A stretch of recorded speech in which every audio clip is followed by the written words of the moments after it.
मस्जिद के सामने एक कोने में कोई भिखारी बाबा बैठा हुआ भीख मांग रहा था। बाबा के कशकोल में कुछ पैसे जमा हो गए। इतने में वहाँ कुछ नौजवान अमीरजादे आए और बाबा को हकारत से देखने लगे।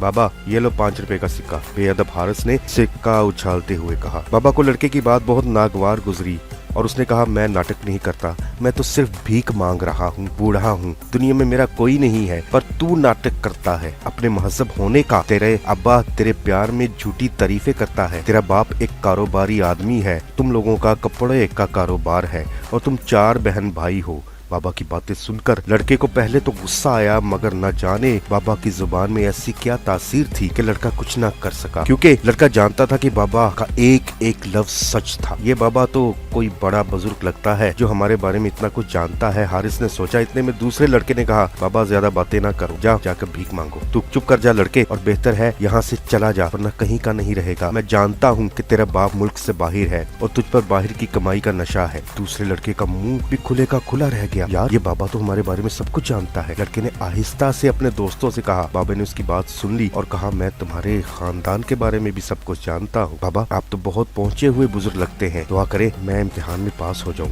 तीसरे दोस्त ने कहा। वो बाबा से मुतासिर हो चुका था। अल्लाह तुझे इम्तिहान में कामयाब करे। बाबा ने दुआ दी। दोस्त खुश हो गया और उसने बाबा के कशकोल में 1000 रुपए का नोट डाल दिया। तूने हमें खुश किया है, अल्लाह तुझे खुश करे बेटा, और तेरे दोस्तों ने हमें नाराज किया है, अल्लाह उनका बेड़ा। बाबा अपनी बात पूरी कर ना पाया था कि लड़कों ने बाबा से माफी मांगी और 1,000 के नोट उसके कशकोल में डाल दिए। बाबा, हम सबको माफ कर दे, हमने आपको पहचानने में गलती की, जाओ तुमको माफ किया, बाबा ने कहा और आंखें बंद कर ली। लड़के वहाँ से चले गए। थोड़ी देर बाद एक कार आकर रुकी। बाबा कार में सवार हो गया, पैसे गिने जो तकरीबन 5000 थे। कार में मौजूद अपने दूसरे दोस्तों से कहा, अपना ये काम अच्छा है, पहले लोगों के बारे में मालूमात हासिल करो, फिर इन सब को सब बताकर मुतासिर करो। वो समझते हैं कि हम बड़े पहुंचे हुए बाबा हैं और हमें सब इल्म है, इस तरह अपनी मुट्ठी में आ जाते हैं। थोड़ी मेहनत ज्यादा है मगर आमदनी अच्छी है। कार में मौजूद तमाम नकली बाबे ये सुनकर हंसने लगे। दोस्तों, आज के इस दौर में जहाँ पर मोबाइल और इंटरनेट का जमाना है, हर